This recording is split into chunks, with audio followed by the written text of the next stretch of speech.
السلام علیکم ورحمۃ اللہ وبرکاتہ۔ دوستو، اس وقت بڑی خبر آ رہی ہے مکۃ المکرمہ سے۔ جی ہاں، آپ جانتے ہیں کہ گزشتہ کل میدان عرفات مسجد نمرہ میں ڈاکٹر شیخ محمد عبدالکریم العیسیٰ نے خطبہ حج دیا۔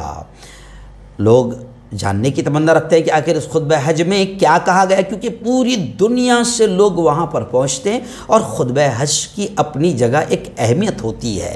تو سب سے پہلی بات تو میں آپ کو یہ بتا دوں کہ خطبہ حج میں امام محترم ڈاکٹر شیخ محمد عبدالکریم العیسیٰ نے یہ کہا، مسلمانوں کو نصیحت کرتے ہوئے کہ مسلمانوں، تقوی اور پرہیزگاری اختیار کرو، اللہ سے اپنا رشتہ جوڑو، اللہ سارے مسائل کو حل فرمائے گا۔ اور ساتھ ہی پوری دنیا کہ مسلمانوں کو خطبہ حج میں پیغام دیا گیا کہ اتحاد و اتفاق کی رسی کو مضبوطی سے پکڑو۔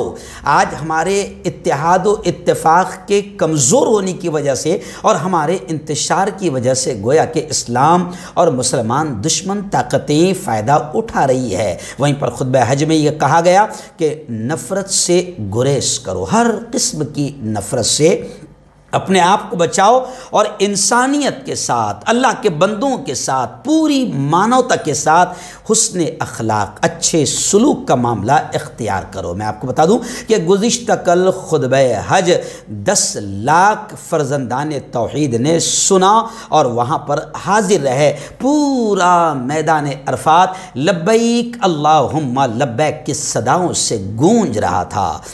اور بعد آج نماز فجر کے بعد شیطان کو کنکریاں مارنے کے لیے اب حاجی جمرات روانہ ہوں گے، جہاں وہ شیطان کو کنکریاں ماریں گے اور قربانی کے بعد اپنا احرام اتار دیں گے۔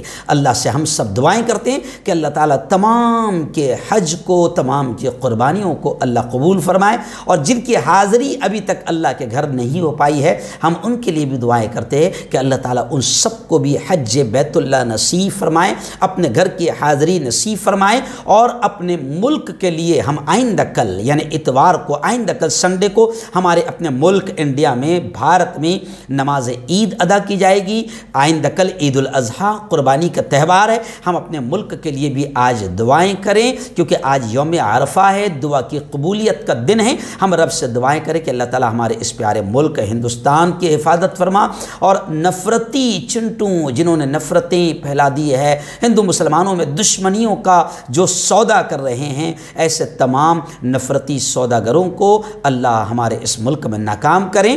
ہم آج بھی دعا کریں یوم عرفہ کے دن، اور آئندہ کل بھی عید کے دن بھی ہم اپنے اس پیارے ملک کی ایکتا، صدبھاونا، پیار، امن کے لیے دعائیں کریں۔ اللہ سے یہی ہماری دعائیں کہ اللہ تعالی ہم سب کی حفاظت فرمائے، آمین۔